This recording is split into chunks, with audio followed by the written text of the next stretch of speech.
Good morning all of you. Nandisari class में आपका स्वागत है। आज हम कक्षा 11वीं का अध्याय 8 पुष्पीय पादपों आकार की यानी पुष्प और पौधे के बारे में हम चर्चा करेंगे। ठीक है, देखिए सबने देखा होगा पुष्प यानी फूल और फूल का में लगता है, पौधे में लगता है, दोनों की बात हो रहा ना। पुष्प और पादप, पादप यानी पौधा होता है। अब भाई यहाँ सब जानते हैं पौधा होता है कैसा होता है। पौधों में जड़ होती है, तना होते हैं, टहनियाँ होती हैं और फूल होता है। अब इसी का अपन क्या है, थोड़ा विज्ञान की भाषा में पढ़ेंगे। ठीक है, कि अब जड़ कितने भागों में बटी है। ठीक है, तना कितने भागों में बटा हुआ है। अब भाई जड़ का काम क्या है, जड़ का काम क्या रहता है, जो खनिज पदार्थ हैं उनको एकत्रित करना। अब इन खनिज पदार्थ कहाँ से मिलते हैं, मिट्टी से मिलते हैं ना। जल कहाँ से मिल रहा है, मिट्टी से मिल रहा है पौधे को। तो जड़ें क्या करती हैं, अपन कह सकते हैं संग्रह का काम करती हैं। ठीक है, जो संग्रह का काम करते हैं, मैंने संग्रह का काम तो कर दिया भाई। अब भाई पेड़ कितना लंबा होता है, अब यहाँ तक जाएंगे कैसे भोजन। ठीक है, तो इसके लिए भी पौधों में एक व्यवस्था रहती है। दो अपन कह सकते हैं पोस्ट में रहते हैं, जाइलम फ्लोएम क्या करते हैं, जड़ों से खनिज पदार्थ, ठीक है, लवण जल ग्रहण किया और ले गए, तने को दिया, फिर कुछ टहनियों को दिया, कुछ पत्तियों को दिया और पुष्प को दिया। इस तरह पूरे पौधे के प्रत्येक भाग में अपना पोस्ट में का चिट्ठी वाला काम कर देते हैं, प्रत्येक जगह पोस्ट कर देते हैं। तो भाई कभी भी क्वेश्चन आ जाता है कि खनिज पदार्थों का, ठीक है, परिवहन करने वाले कौन कौन से पदार्थ होते हैं। अभी आया था पहले वित्त में। ठीक है, पहले वित्त में अभी 8 वार्षिक में ये क्वेश्चन पूछा गया था। ठीक है, तो कौन कौन से होते हैं, जाइलम फ्लोएम होते हैं। ठीक है, अब हम सबसे पहले क्या करते हैं, पार्ट हमारा जो है उसके बारे में अभी तो मैंने थोड़ा आपको मोटी जानकारी दी, हम किसके बारे में चर्चा कर रहे हैं। अब जो हमारा अध्याय है उसके बारे में हम पढ़ते हैं। देखिए पुष्पीय पादपों की आकार की, पुष्पीय पादप जो पादप जगत की एक, ठीक है, आवृतबीजी समूह के अंतर्गत आती है। आवृतबीजी समूह के अनावृति आवृत्ति दोनों पढ़ चुके हैं बेटा अपन। ठीक है, अब क्या है आवृत्ति, ठीक है, जी काय में आता है आपका, आवृतबीजी में आता है। आवृतबीजी समूह होता है उसके अंतर्गत आता है। आवृतबीजी यानी वह जिनके अंडाशय में बीज बनता है, वो आवृतबीजी कहलाते हैं, समूह के अंतर्गत आते हैं। आज के सबसे प्रमुख पादप हैं वो वैज्ञानिक की दृष्टि से यह है युवा है। इनकी संख्या कितनी है, करीबन 3 लाख जातियां पाई जाती है गाय पादपों की, जो आकार और संरचना में अत्यंत भिन्नता प्रदर्शित करते हैं। आकार और संरचना, आकार 3 लाख जातियां जरूर हैं, पर इनके आकार, इनकी संरचना की अगर हम बात करें बहुत डिफरेंट है, अलग अलग है, भिन्न है।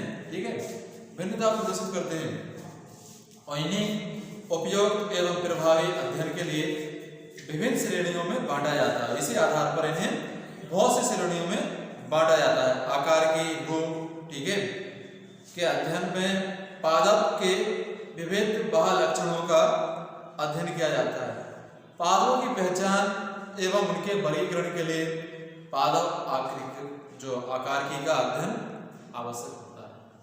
ठीक है, देखिए पुष्पीय पादप की आकार की, पुष्पीय पादप का, ठीक है, जो आपका पादप काय का मुख्य अक्ष का बना होता है, मुख्य अक्ष का बना होता है, जो सामान्यतः एक जमीन के नीचे, ठीक है, और जमीन के नीचे रहने वाले भाग को हम मूल अध्ययन में जड़ कहते हैं और भूमि के ऊपर रहने वाले को हम तना या प्रोह कहते हैं। 2 भागों में एक जड़ है, नीचे का हिस्सा भूतधातु के नीचे का जड़ कहा जाता है, ऊपर वाले को, ठीक है, प्रोह या तना कहा जाता है। सबसे अब जड़ के बारे में अपन, जो मैंने पहले हेडिंग लिखी है जड़, अपन जड़ से शुरू करते हैं। ठीक है, जड़ क्या है, जड़ पौधे का भूमि के नीचे पाया जाने वाला भाग जो, ठीक है, भाग होता है तथा बीज के मूलांकुर की वृद्धि होने से बनता है। बीज का मूलांक करो। आप देख सकते हैं कभी आपने बीज को अंकुरित होते हुए देखा होगा। जब बीज अंकुरित होता है तो दो भागों में अंकुरित होता है, ठीक है। एक होता है जो अंकुरण का जो उसमें एक ऊपर की ओर निकलता है, एक नीचे की ओर। नीचे वाला जड़ का निर्माण करता है, ऊपर वाला तने का। तो जो नीचे वाला भाग होता है उसे मूलांक कहा जाता है, ठीक है। ऊपर वाले को प्रांकुर कहा जाता है। तो नीचे वाला भाग कैसे मूलांक से के वृद्धि होने से बनता है। पौधे के वे सभी भाग जो भूमि के नीचे रहते हैं एक साथ मिलकर जड़ तंत्र का निर्माण करते हैं। और ये क्या जड़ तंत्र का जड़ की विशेषता है। यह पौधे का अवरोही अक्ष है। यह पौधे क्या है? अवरोही। ध्यान रखना, यानी निचला घटता हुआ क्रम में, अवरोही आरोही बढ़ता हुआ होता है। अक्ष है तो मूलांक से विकसित होता है। यह जड़ है ऋणात्मक, ठीक है। ऋणात्मक यानी जमीन की ओर, यानी प्रकाशनुवर्ती यानी प्रकाश के विपरीत। प्रकाश ऊपर रहता है, प्रकाश के नीचे विपरीत। धनात्मक और गुरुत्वाकर्षण होती है। धनात्मक होती है जमीन की ओर, गुरुत्वाकर्षण की ओर से जाती हैं, ठीक है। धनात्मक गुरुत्वाकर्षण एवं धनात्मक, ठीक है, जलनुवर्ती यानी जल की ओर, भूधारातल में जल होता है उसकी तरफ ये बढ़ती हैं, ठीक है। अंधकार में रहने के कारण यह रंगीन और भूरे रंग की होती है। अंधकार यानी अभी में पढ़ चुका, प्रकाश इनके पास होता नहीं है क्योंकि जमीन के नीचे इनका विकास होता है। अंधकार के कारण ये भूरे और रंगीन होती हैं। जड़ें एक कोशिकीय मूल रोग, ठीक है, पाए जाते हैं। जड़ों पर क्या आप देखेंगे, जब भी किसी पौधे की जड़ निकालना, एक कोशिकीय होती हैं यानी एक प्रमुख जड़ होती है, उनमें मूल रोम पाए जाते हैं जड़ों के, ठीक है। मूल रोम होते हैं। जड़ों पर प्राय कोई कलिका नहीं पाई जाती है। जैसा कलिका का मतलब आप देखते हैं ऊपर का जो हिस्सा होता है उसमें कलिका पाई जाती है, तब आगे ऊपर, ठीक है। इसमें ऐसे कोई कलिका नहीं पाई जाती है। जड़ों पर पर्व, ठीक है, एवं पर्व संधियों का अभाव होता है। पर्व और पर्व संधियां, पर्व और पर्व संधियां क्या होती हैं? पर्व संधियां वह होती हैं जहां से एक नई शाखा निकलती है। आप देखते हैं पौधे के तने से जो पर्व संधि होती है जहां से एक नई शाखा का उत्पन्न हो रहा है, तो ऐसे इसमें पर्व ना पर्व संधियां नहीं पाई जाती हैं। जड़ के अग्रभाग पर मूल, ठीक है, कोप होता है। अग्रभाग नीचे की ओर बात कर रहे हैं, मूल कोप होता है। जब सीढ़ी होती है, आप देख सके तो जड़ का जो निचला हिस्सा होता है वो इस तरह होता है, ठीक है। इसे बोला जाता है मूल को बोला जाता है। जड़ का सबसे निचला हिस्सा होता है, अगर कहा जाए ये पूरी जड़ है, ठीक है, तो जो निचला हिस्सा होता है इसे मूल को कहा जाता है, ठीक है। तो इसे मूल को या रूट कैप भी कहते हैं, इसे रूट कैप भी कहा जाता है, ठीक है। आप कह सकते हैं जड़ का एक टोपी, ठीक है, रूट कैप, ठीक है। रूट यानी जड़ और कैप यानी जड़ का, अपन कह सकते हैं जड़ की एक टोपी, जो जड़ के सबसे निचले हिस्से या प्रारंभिक हिस्सा, क्योंकि जड़ को हमेशा नीचे से ही गिना जाता है ना कि ऊपर से। जड़ का प्रारंभिक हिस्सा यही होता है। तो जड़ के प्रारंभिक हिस्से पर, ठीक है, एक कोप पाया जाता है जिसे रूट कैप कहते हैं, ठीक है। तो उसी की बात हो रही है। जड़ पर एक मूल कोप पाया जाता है, ठीक है। जड़ पर पत्तियों का क्या रहता है? सबको पता है भैया, जड़ पर पत्तियां नहीं रहती हैं, उसमें पत्तियों का अभाव रहता है। ये चीज थोड़ी ना याद करने वाली है, तो सबको पता है, ठीक है। पर्व जड़ें, इस पे पर्व संधि यानी होती है, पर्व जड़ें होती हैं। अब पर्व जड़ें कैसे होती है बेटा? देखिए, अब यहाँ से जड़ है ना, यहाँ से रेशे से निकलना प्रारंभ हो जाएंगे बेटा, ठीक है। कोई रेशा यहाँ से निकल आया, कोई ऐसे निकल आया, तो जहां से निकलता है उसे पर्व जड़ कहा जाता है, जहां से ही निकलता है, ठीक है। तो पर्व जड़ें, ठीक है, अंतर्जात होती हैं तथा प्रारंभिक से निकलती हैं और शुरू से ही निकलना प्रारंभ हो जाती हैं, ठीक है। अब देखिए जड़ों के क्षेत्र और भाग, ठीक है। पहले जड़ों के प्रकार देखिए, जड़ें कितने प्रकार की होती हैं, फिर मैं उनके क्षेत्र भाग के बारे में बता रहा हूं। जड़ें होती हैं आपकी 3 प्रकार की होती हैं, मूसला जड़, रेशेदार जड़ और अपस्थानिक जड़। देखिए अब मूसला जड़ क्या होती है, नाम से समझ रहे हो क्या आप? मूली का एक मूली कैसे होती है? मूली एक तरह की क्या है, मूली जड़ ही है। अब मूली एक जड़ है, मेन जड़ है, ठीक है। उसे आपने कभी देखा होगा मूली में धागे से निकलते हैं, तो मेन जड़ है, जहाँ एक मेन जड़ होती है उसे फिर अलग धागे से निकले उसे मूसला जड़ कहा जाता है। जो प्रारंभिक से लेके एक प्रमुख जड़ के रूप में रहे उसे मूसला जड़ कहा जाता है। बस इतनी सी डेफिनेशन है। यानी मूसला, इसके सामान्य जड़ भी कहा जाता है। ये जड़ मूलांकुर से विकसित होती है। यह जड़, ठीक है, ऊपर से मोटी तथा नीचे से शंकुआकार हो जाती है। शंकु के बारे में आपने मैथ में पढ़ा होगा 10th में। शंकु बर्थडे कब देखा है, ठीक है, शंकु के आकार का होता है। ऐसे क्या होता है, ऊपर से तो मोटी होती है, नीचे शंकु के रूप में कन्वर्ट होती जाती है। तो ये शंकुआकार होती है, नीचे की ओर धीरे धीरे पतली होती जाती है। जड़ के इस रूप को, ठीक है, प्राथमिक जड़ कहते हैं।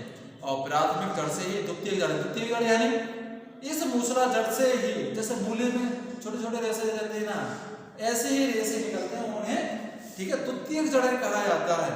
तो ये आ गई आपकी मूसला जड़, ठीक है। अब इसके बाद है रेशेदार जड़ें। देखिए, अनेक पौधों में जो बीज अंकुरण के कुछ समय बाद, ठीक है, कुछ समय की बात हो रही, तुरंत नहीं, कुछ समय बाद, ठीक है, मूलांकुर की वृद्धि रुक जाती है। मूलांकुर यानी जमीन के नीचे की ओर जो प्रारंभ होता है वो मूलांकुर, ऊपर की ओर प्रांकुर। तो मूलांकुर की वृद्धि जमीन में क्या होती है, कुछ समय के लिए रुक जाती है। जैसे कि अब मैं तुम्हें एक दो पौधे बता रहा हूँ जो थोड़े किसान बच्चे होंगे उन्हें बहुत जल्दी समझ में आएगा, मतलब जिनके घर खेती वगैरह होगी या जिन्हें उसे देखा होगा। जैसे आपने देखा होगा गेहूं का पेड़, गेहूं के पेड़ को आप निकालोगे उसमें कोई भी मूसला जड़ नहीं निकलेगी, उसके पेड़ से बहुत सी जड़ ऊपर से जड़ें निकलेंगी, फैलेंगी, ठीक है। और आप एक चने का पेड़, कभी चने तो आपने खाए होंगे ना दूसरे के खेत में, कभी उसकी इच्छा से, कभी चोरी से निकाले होंगे, मैंने भी निकाली ठीक है।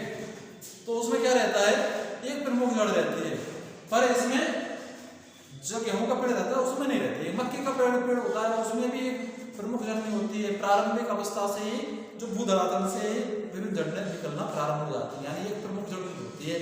यानी कोई मुखिया नहीं होता है, सब मुखिया होते हैं, उसमें जितने जड़ होते हैं वापस सब अपने आप में मुखिया होते हैं। पर चना में भाई एक मुखिया होता है, जोड़ जड़ होती है, भाई जो भी होगा उसके द्वारा ये होगा, उससे ही निकलेगी जड़, ठीक है। तो इस प्रकार से जो झाड़ीनुमा जड़ का निर्माण करती है उन्हें रेशेदार जड़ कहा जाता है, ठीक है। अपस्थानिक जड़ ऐसी जड़ जो मूलांकुर को छोड़ पौधे के किसी अन्य भाग से, पौधे में समझ रहा ना, किसी अन्य भाग से जड़ें निकलती हैं, ठीक है, पौधे के किसी अन्य भाग से, ठीक है, विकसित होती है, अपस्थानिक जड़ें कहलाती हैं। प्राथमिक जड़ के अतिरिक्त होती हैं और तने के, ठीक है, पर्व संधियां अथवा पत्तियों से विकसित होती हैं, ठीक है। पत्थर चट्टा, ठीक है, पत्थर चट्टा पौधा देखा होगा, इसी को अजूबा नाम भी हिंदी में अजूबा बोला जाता है। तो इसमें आपने देखा होगा पत्तियों से भी जड़ें निकलती हैं भैया। तो अपस्थानिक जड़ क्या होती है, जो आपका मूलांकुर है उससे ना होकर और किसी से भी निकलना प्रारंभ हो जाए, ठीक है, तने से, पत्ती से, टहनी से, उसे अपस्थानिक जड़ कहा जाता है। तो ये हो गया अपने जड़ के प्रकार।